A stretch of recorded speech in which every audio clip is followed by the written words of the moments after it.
तो guys welcome back my YouTube channel. मैं जय Prajapati, channel golden young mind. और आज हम स्टार्ट करने वाले हैं डिस्टेंस और डिस्प्लेसमेंट के बारे में। देन फिर स्पीड के बारे में बात करेंगे और इसके टाइप्स के बारे में। तो लास्ट जहाँ पे हमने छोड़ा था डिस्टेंस और डिस्प्लेसमेंट को, वहीं से कवर करते हैं और आगे बढ़ते जाएंगे। तो सबसे पहले हम बात करेंगे डिस्टेंस की, फिर बात करेंगे डिस्प्लेसमेंट की। इन दोनों की मैं डेफिनेशन आपको बता ही चुका था पहले से। एक बार फिर से इनकी डेफिनेशन बता देता हूं जिससे आपका क्लियर हो जाए। फिर इसका यूनिट की बात करेंगे, फिर इनकी क्वांटिटी की बात करेंगे। तो सबसे पहले हम डिस्टेंस की डेफिनेशन देखेंगे, मतलब दूरी की डेफिनेशन। तो दूरी की डेफिनेशन मैं आपको बता चुका था कि किसी गतिशील वस्तु द्वारा तय की गई पथ की लंबाई ही उस गतिशील वस्तु की क्या कहलाती है? दूरी कहलाती है। अगर हम बात करें डिस्प्लेसमेंट की, मतलब विस्थापन की, तो किसी वस्तु की प्रारंभिक स्थिति और अंतिम स्थिति की जो बीच की दूरी होती है उसी को अपन लोग क्या बोलते हैं? विस्थापन बोलते हैं, मतलब डिस्प्लेसमेंट बोलते हैं। तो देखते हैं, अब इनकी बात करेंगे हम यूनिट की। यूनिट मतलब मात्रक। तो डिस्टेंस का भी मात्रक मीटर होता है, मतलब दूरी का मात्रक मीटर तो होता ही होता है, साथ ही साथ डिस्प्लेसमेंट का मात्रक भी क्या होता है? मीटर। मतलब इसकी भी जो यूनिट होती है वो भी क्या होती है? मीटर होती है। अब हम ये बात करेंगे कि ये स्केलर क्वांटिटी है कि वेक्टर क्वांटिटी है। तो देखते हैं, अगर आपको पता हो जो डिस्टेंस है मतलब दूरी है, किसी भी दिशा में आप चले जाओ, कहने का मतलब है आप यहां से यहां तक जाओगे तो जो तय की गई पथ की लंबाई है ये भी दूरी कहलाएगी, चाहे यहाँ पे चले जाओ, चाहे यहाँ पे, चाहे यहाँ पे। मतलब कहीं पे भी जाओ, किसी भी दिशा में जाओ, जो तय की गई पथ की लंबाई होगी वही तो दूरी होगी ना। अर्थात जो डिस्टेंस है उसमें हमें किसकी आवश्यकता नहीं पड़ रही है? दिशा की आवश्यकता नहीं पड़ रही है, मतलब डायरेक्शन की आवश्यकता नहीं पड़ रही है, मैग्नीट्यूड की आवश्यकता पड़ रही है, सिर्फ और सिर्फ परिमाण की आवश्यकता पड़ रही है। तो हम बोल सकते हैं कि ये कैसी क्वांटिटी है? स्केलर क्वांटिटी है। स्केलर मतलब अदिश राशि है। लेकिन अगर हम बात करें डिस्प्लेसमेंट की, तो डिस्प्लेसमेंट में क्या था? किसी वस्तु की, किसी गतिशील जो वस्तु है उसकी प्रारंभिक स्थिति और अंतिम स्थिति के बीच की दूरी। इसको एक प्रॉपर डायरेक्शन की जरूरत होती है। मतलब अगर इस दिशा में जा रहा है तो सिर्फ इसी दिशा में हम विस्थापन की बात करेंगे। अगर इस दिशा में जाएंगे तो इस दिशा के विस्थापन की बात करें। सपोज यहां से यहां तक गया और फिर यहां से यहां तक। तो अगर हम बात करें डिस्प्लेसमेंट की, तो प्रारंभिक स्थिति और अंतिम स्थिति की न्यूनतम दूरी तो यही होगी। मतलब इस डायरेक्शन में जा रहा है कि नहीं जा रहा है। कहने का मतलब है इसको डायरेक्शन के साथ मैग्नीट्यूड की भी आवश्यकता होती है। तो हम बोल सकते हैं कि ये कैसी क्वांटिटी है? वेक्टर क्वांटिटी, मतलब सदिश राशि। आई होप यहां तक आप सभी का क्लियर हो गया होगा कि डिस्टेंस किसे कहते हैं, डिस्प्लेसमेंट किसे कहते हैं, इनकी यूनिट क्या होती है और इनकी क्वांटिटीज क्या होती हैं। अब हम बात करेंगे इससे रिलेटेड कुछ क्वेश्चंस की, मतलब न्यूमेरिकल की। देन हम आगे बढ़ेंगे। तो बात करते हैं, रुकिए थोड़ा सा, बस इसको साफ कर लूं मैं। तो देखते हैं, पहले क्वेश्चन पे आते हैं। एक पॉइंट है ए, यहाँ पे कोई बच्चा खड़ा है। कौन सा बच्चा? स्कूल वाला बच्चा, मतलब जो स्कूल यूनिफॉर्म में है और अपने कहाँ पे खड़ा है? ए पॉइंट उसका क्या है? घर है। मतलब घर से स्कूल के लिए तैयार हो गया है, वो निकलने वाला है। यहाँ पे एक बी बिंदु मान लिया जहाँ पे उसके क्या है? स्कूल है। और घर से स्कूल तक की दूरी कितनी है? 100 मीटर मान लेते हैं। इतना क्लियर है कि नहीं? एक स्कूल बच्चा अपने घर से स्कूल की तरफ जाता है और 100 मीटर दूरी तय करता है, और कुछ समय पश्चात, मतलब जब स्कूल की छुट्टी होती है तो वह घर की तरफ आता है, लेकिन 30 मीटर दूरी तय करने के पश्चात रुक जाता है। क्यों? क्योंकि यहाँ पे उसका मित्र मिल गया था। क्वेश्चन यहीं पे समाप्त होता है। लेकिन अब वो पूछेंगे क्या कि विस्थापन क्या है? बच्चे द्वारा तय किया गया विस्थापन और बच्चे द्वारा तय की गई दूरी। तो इन दोनों चीजों की हमें इस क्वेश्चन में गणना करनी है। तो देखते हैं, सबसे पहले हम बात करेंगे दूरी की। तो दूरी की मैंने आप लोगों को डेफिनेशन क्या बताई थी? किसी वस्तु की प्रारंभिक स्थिति और अंतिम स्थिति की बीच की दूरी। ये, अरे नहीं, क्या बताई थी डेफिनेशन कि जो तय किए गए पथ की लंबाई होती है वह होती है। तो आप लोगों को बिल्कुल ध्यान रखना है। देखिए, तो यहाँ पे हम बात करेंगे यहाँ से यहाँ तक कितना हो चुका है b, तो तय किए गए पथ की लंबाई पहले कितनी हो गई 100 मीटर। लेकिन जैसे अपन लोग को पता है ये और आगे गया कहाँ 30 मीटर और इसने तय किया है, तो मतलब टोटल कितनी दूरी तय की है 100 प्लस 30, अर्थात इसके द्वारा तय की गई दूरी कितनी है 130 मीटर। लेकिन अगर हम बात करें विस्थापन की, मतलब डिस्प्लेसमेंट की, if we talk about displacement, और ये डिस्टेंस तो पता चल गया है 130 मीटर इसने कवर किया है। लेकिन अगर डिस्प्लेसमेंट की बात करें तो क्या है, किसी वस्तु की, जो अभी मैंने पहले बताया था, प्रारंभिक स्थिति और अंतिम स्थिति की बीच की दूरी। तो हम देखेंगे यहां से यहां तक तो 100 हो गया, लेकिन इसने 30 और आगे चला गया। मतलब प्रारंभिक स्थिति तो ये है, लेकिन अंतिम स्थिति कहाँ पे है, यहाँ पे है। तो अब यहाँ की दूरी ज्ञात करना, हमें पता है हमें कि ये 100 है और ये 30 है, तो यहाँ कितना हो जाएगा 70 मीटर। तो हम बोल सकते हैं कि उस बच्चे द्वारा तय किया गया विस्थापन कितना होगा 70 मीटर। मतलब उस बच्चे द्वारा कवर्ड जो डिस्प्लेसमेंट होगा वो कितना 70 मीटर्स होगा। इतनी बात क्लियर है कि नहीं है? आई होप ये क्वेश्चन भी आपका क्लियर हो चुका होगा। तो एक क्वेश्चन और कर लेते हैं, फिर इसके बाद हम बात करेंगे स्पीड के बारे में। तो सेकंड क्वेश्चन पे आते हैं। सपोज यहाँ पे कोई एक बच्चे हैं, मैदान की बात है कि मैदान में कुछ बच्चे क्या कर रहे हैं, बैट बॉल खेल रहे हैं। तो कभी कभी क्या आपने देखा होगा, बच्चे क्या करने लगते हैं कि गेंद को पकड़ के ऊपर की तरफ फेंकते हैं, देखते हैं कि कौन कितने ऊपर फेंक पाता है। तो कुछ ऐसा ही सीन है इस क्वेश्चन में कि एक बच्चा है और उसने ए पॉइंट यहाँ से माना और यहाँ से गेंद को फेंकना स्टार्ट किया। तो उसने गेंद को इतनी ऊपर फेंका कि वो सिर्फ h मीटर की दूरी तय कर पाई।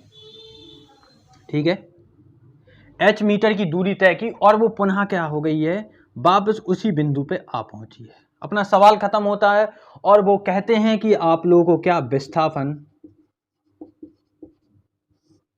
और दूरी, मतलब डिस्प्लेसमेंट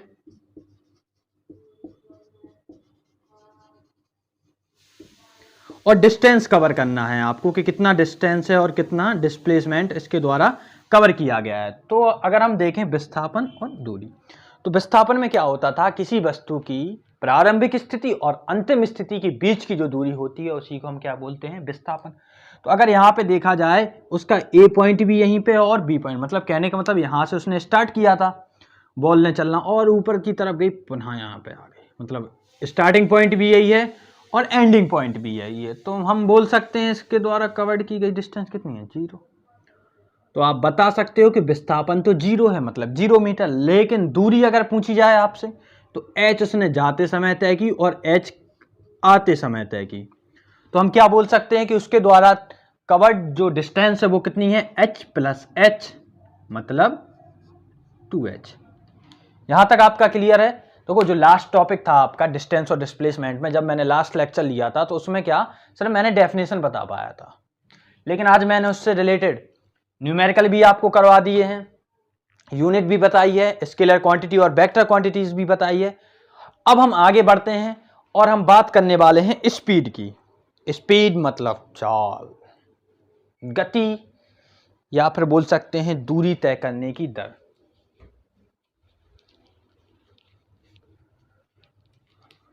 तो एक सेकंड रुकिए, इसको साफ करते हैं, फिर हम बात करेंगे स्पीड की।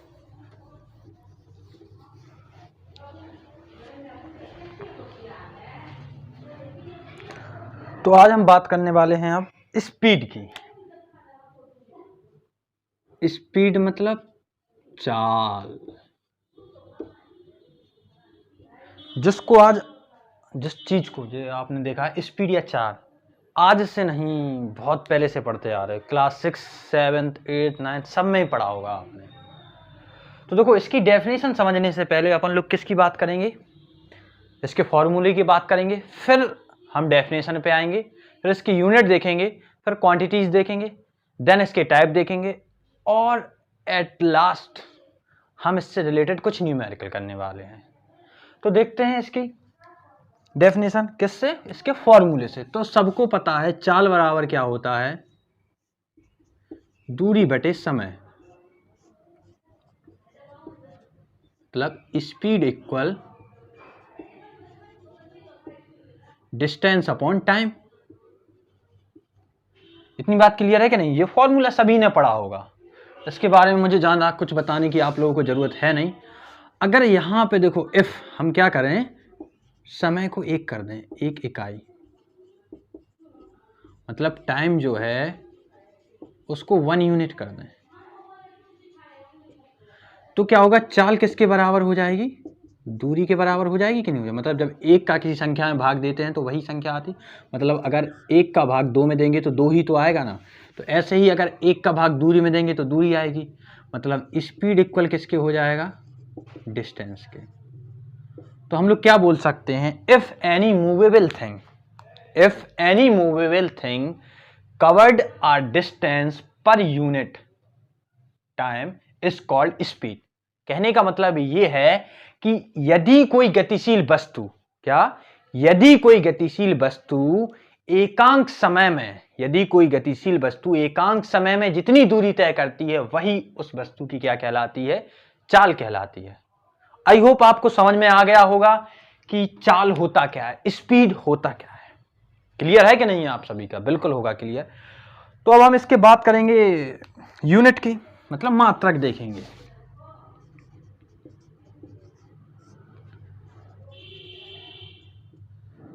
तो आपको पता होगा कि दूरी का मात्रक क्या होता है? मीटर।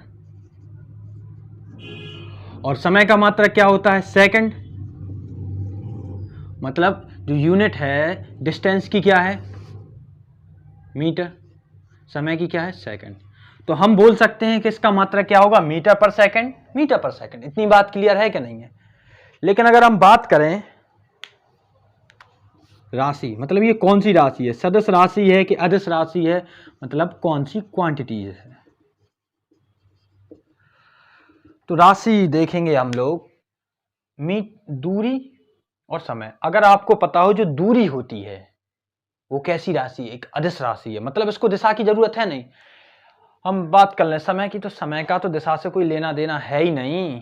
लेकिन ये है कि जब आप कहोगे ऐसा कैसे कि मैंने 1 घंटे में इतनी दूरी तय की इस दिशा में, तो वो अलग बात हो जाती है। लेकिन अगर वैसे मोटा मोटा अगर बात करें कि समय का और डायरेक्शन का कोई लेना देना है तो नहीं है। तो हम बोल सकते हैं कि चाल क्या है? जो एक अदिश राशि है। बताइए होगा कि नहीं होगा? जो चाल है वो क्या है? एक अदिश राशि, अर्थात एक स्केलर क्वांटिटी है कि नहीं है? क्लियर हो गया होगा आपका? देखो डेफिनेशन में बता ही चुका हूं, किसी गतिशील वस्तु द्वारा एकांक समय में तय की गई दूरी ही उस जो गतिशील वस्तु होती है उसकी क्या कहलाती है? चाल कहलाती है। अगर आप इसके यूनिट की बात करें तो मीटर पर सेकंड होती है। इसको देख चुके हैं आप सभी, तो समझ में आ गया होगा स्पीड होता क्या है। इतनी बात क्लियर है कि नहीं आप सभी की? बिल्कुल होगी क्लियर। तो अब हम बात करते हैं स्पीड के टाइप्स की। जो स्पीड होती है अर्थात चाल कितने प्रकार की?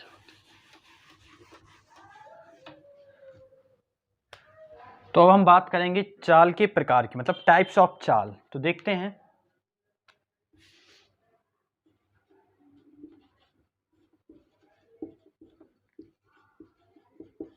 Types of speed.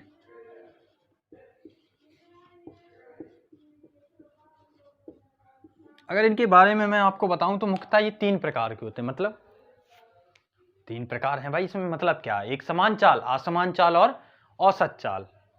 तो देखते हैं इनको।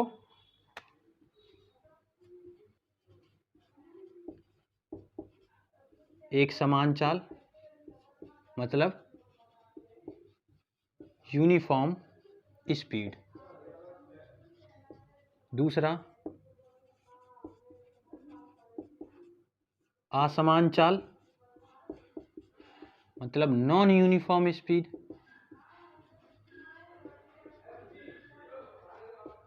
अगर हम तीसरा प्रकार देखें इसका तो औसत चाल।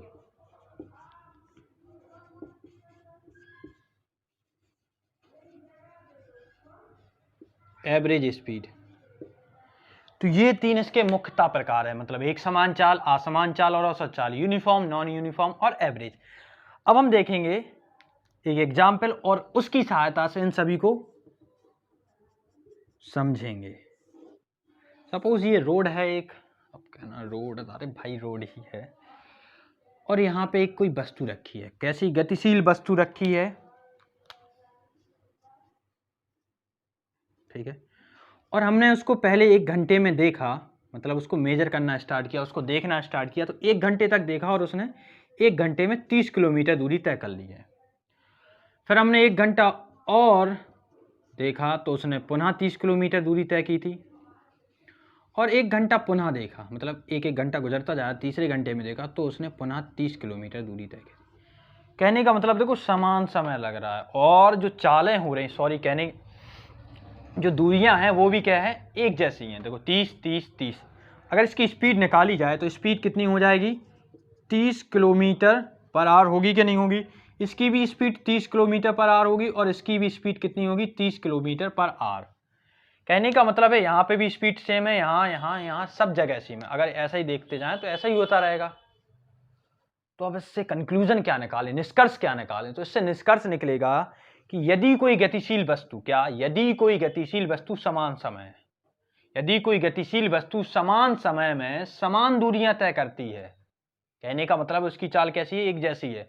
यदि कोई गतिशील वस्तु समान समय में समान दूरियां तय करती है तो इस प्रकार की जो चाल होती है उसे क्या कहते हैं, एक समान चाल। If any movable thing covered same distance with same time is called uniform speed. इतनी बात क्लियर है कि नहीं है। एक समान चाल किसे कहते हैं, आपको अच्छे से बखूबी समझ में आ गया होगा। अब हम बात करते हैं असमान चाल की, मतलब नॉन यूनिफॉर्म मोशन। देखो एग्जाम्पल वही लेना है, बस थोड़ा सा हम चेंज करेंगे। तो देखेंगे पहले 1 घंटे में उसने कितनी 30 किलोमीटर दूरी तय की थी, लेकिन अगले 1 घंटे में उसने 30 किलोमीटर नहीं की है, उसने कितनी दूरी तय की है, 40 किलोमीटर। फिर हमने देखा तो उसने अगले घंटे में 50 किलोमीटर दूरी तय की और अगले ही 1 घंटे में उसने पुनः 40 किलोमीटर दूरी तय की है। अगर यहाँ पे देखा जाए समान क्या चीज है, टाइम है, मतलब टाइम तो यहाँ पे सेम है, बट जो डिस्टेंस कवर्ड हो रही है वो कैसी है, डिफरेंट है। तो अब इससे क्या कंक्लूजन निकलेगा, बिल्कुल निकलेगा असमान रहेगा। देखते हैं कैसे। यदि कोई गतिशील वस्तु, क्या यदि कोई गतिशील वस्तु, ये टाइम देख रहे हैं, समान समय में, क्या समान समय में असमान दूरियां तय करती है। If any movable thing can covered different distance with same time is called non uniform speed. इतनी बात क्लियर है कि नहीं है, समझ में आ गया होगा कि यदि कोई गतिशील वस्तु समान समय में विभिन्न दूरियां तय करती है, असमान दूरियां तय करती है, तो उसकी इस प्रकार की चाल को असमान चाल कहते हैं। क्लियर है कि नहीं है, अरे भाई बिल्कुल क्लियर होना चाहिए आप सभी का। अब बात करते हैं औसत चाल, मतलब एवरेज स्पीड की। एवरेज स्पीड होता क्या है, तो देखते हैं। यहां पे आपने देखा 1 घंटे में इतनी, 1 घंटे में इतनी, 1 घंटे में इतनी। यहां पे सपोज मान लो 2 घंटे में उसने तय की है। फिर हमने मान लिया यहाँ पे उसने 3 घंटे किया और कुछ 70, चाहे हाँ 70 मान लो, 70 किलोमीटर उसने दूरी तय की। तो आपने देख रहे हो अलग अलग समय में अलग अलग दूरियां तय हो रही हैं। अब औसत कैसे निकालते हैं, अगर आपको पता हो। जितनी चीज़ें होती हैं, अगर मैं पूछूं जैसे क्लास में एक बेंच पे कितने बच्चे बैठ रहे हैं, 4 बच्चे बैठ रहे हैं। क्लास में टोटल कितनी बेंचें हैं, 10 बेंचें हैं, और पूरे 50 बच्चे, मान लो 50 बच्चे हैं। अब मैं औसत पूछूं तो आप क्या करोगे, जितने बच्चे हैं और जितनी टेबल है उनका डिवाइड कर दोगे तो पता चल जाएगा एक सीट पे एवरेज कितने बच्चे बैठे हैं। सेम ऐसा ही है कि अगर मैं आपसे पूछूं औसत चाल होती क्या है, एवरेज स्पीड होती क्या है, तो स्पीड का आप फॉर्मूला पढ़ चुके हैं। स्पीड इक्वल क्या हो रहा था, डिस्टेंस अपॉन टाइम हो रहा था।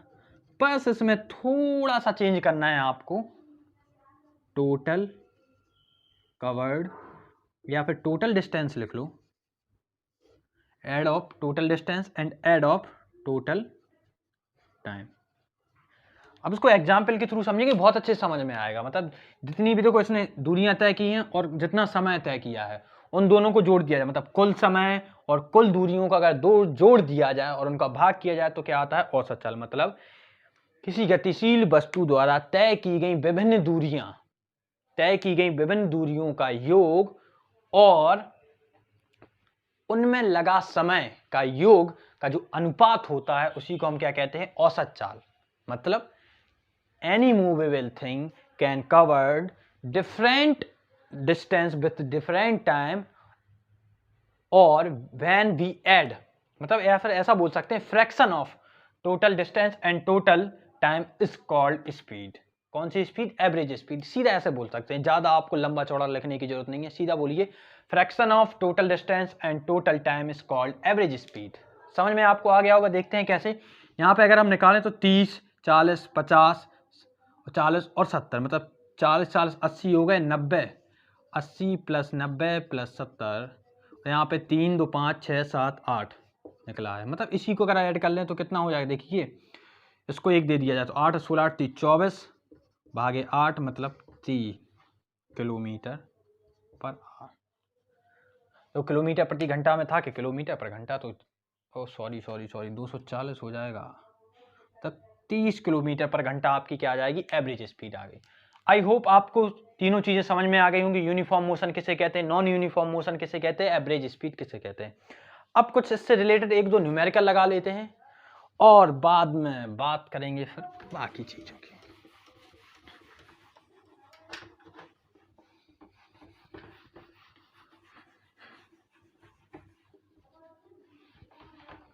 कम से कम 1-2 तो लगा ही लें, फिर बाद में इन सभी चीज़ों की हम बात करते रहेंगे और बहुत अच्छे से ही बात करेंगे इन सभी चीज़ों के बारे में।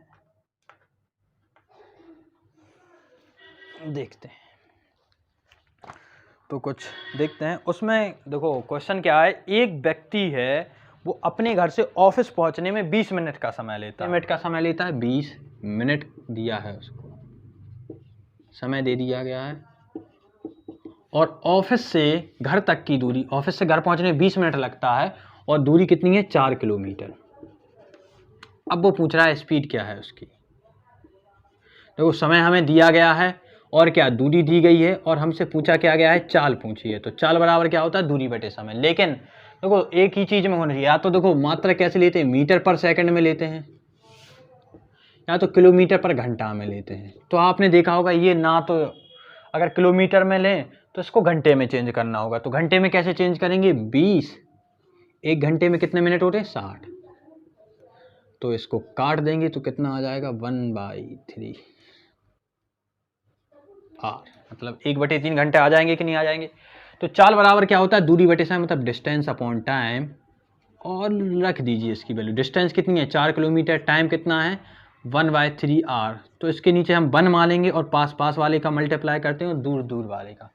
तो हम देखेंगे उसकी स्पीड कितनी है, 12 किलोमीटर पर आवर। मतलब वो 1 घंटे में 12 किलोमीटर दूरी तय कर सकता है।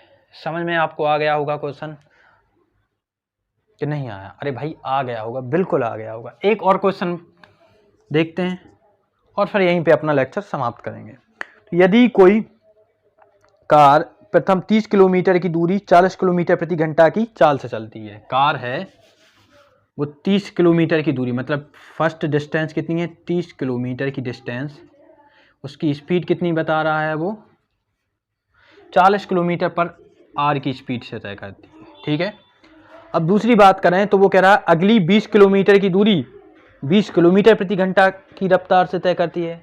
30 किलोमीटर की जो दूरी है वो 20 किलोमीटर पर घंटा की रफ्तार से क्या करती है, तय करती है। तो उसने पूछा है कि औसत चाल ज्ञात कीजिए। अपन लोगों को क्या निकालना है, एवरेज स्पीड निकालना है, औसत चाल। तो औसत चाल को अगर आपको पता हो तो चाल बराबर क्या होता है, दूरी बटे समय, मतलब total distance upon total time. तो अगर आपको पता हो डिस्टेंस तो आपको टोटल पता है, लेकिन टाइम पता नहीं है, तो यहां से आपको बहुत बढ़िया चीज देखने को मिलेगी। तो देखते हैं, तो कुछ यहाँ से हम टाइम निकाल सकते हैं कि नहीं निकाल सकते। तो चाल बराबर होता है, मतलब स्पीड इक्वल का होता है डिस्टेंस अपॉन टाइम। अगर टाइम पता नहीं हो और डिस्टेंस और स्पीड पता हो तो अपन टाइम निकाल सकते हैं कि नहीं निकाल सकते। तो ये किसके लिए, फर्स्ट वाले के लिए है। अगर फर्स्ट वाले का टाइम निकाला जाए, देखते हैं, तो डिस्टेंस कितनी है 30 और स्पीड कितनी है 40 किलोमीटर पर आवर। तो यहाँ से देखा जाए तो टाइम कितना हो गया, 3/4 आवर्स हो गए कि नहीं हो गए। अगर हम सेकंड की बात किए तो सेम फॉर्मूला यहाँ पे अप्लाई करना है, d2/t2, और यहाँ से अपन लोगों को क्या पता चल जाएगा, d2/s2/t2। तो अपन टाइम निकालें तो t2 कितना हो जाएगा, d2 देखें आप 30 और S2 अगर आपने देखा होगा, सॉरी यहाँ पे 2 बना लीजिए आप, तो कितना है 20 है। मतलब यहाँ से कितना 3/2 आवर्स आ जाएगा कि नहीं आ जाएगा, समझ में आ रहा होगा। अब अपन लोगों को टोटल डिस्टेंस कितनी है 30 + 30, टोटल टाइम कितना है 3/4 + 3/2 है कि नहीं है। तो यहाँ पे कितना हो जाएगा 60 अपॉन, यहाँ पे एलसीएम ले लेंगे 4 हो जाएगा, और यहाँ पे 3 + 2 2 = 4 और 2 3 = 6 कुछ ऐसा। इसके नीचे 1 मानेंगे, इसका यहाँ पे और इसका यहाँ पे, मतलब 60 × 4 9 होगा कि नहीं होगा। अब इसको आप काट सकते हैं, तो कैसे काटेंगे देखिए, यहाँ पे 30 और यहाँ पे कितना हो जाएगा 3, सॉरी यहाँ पे 20 और यहाँ पे 3। अब आप देखो तो 4 2 = 8 अपॉन 3, अगर इसका इसमें डिवाइड करें आप तो कितना होगा देखिए, 3 2 = 6 हुआ कि नहीं हुआ 6, और बचे कितने हैं 2 मतलब 6, तो 3 6 = 18.66 km/h। आई होप आप लोगों को वीडियो पसंद आई होगी। अगर पसंद आई है तो लाइक कीजिए, कमेंट कीजिए और अपने फ्रेंड्स के साथ शेयर कीजिए जो भी 9th क्लास में है।